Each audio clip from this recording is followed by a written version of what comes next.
कहले रहला याद बा। ऐसे तो कोनो बात ना आला हो।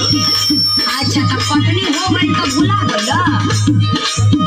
ओहो अरे बताइबू कि बुझनी बुझाइबू आ तू का इतना भूमिका बनावेलू हो कौनो बात सीधे सीधे ना बोल सकेलू एक तो इतना टेंशन कपार पे खुदे आ ऊपर से लगाबू तू ऐठे हाँ हमरा भी टेंशने न बुझाई का बोले कौन कोई ना नहीं याद आवता तो सुन याद करावता नहीं।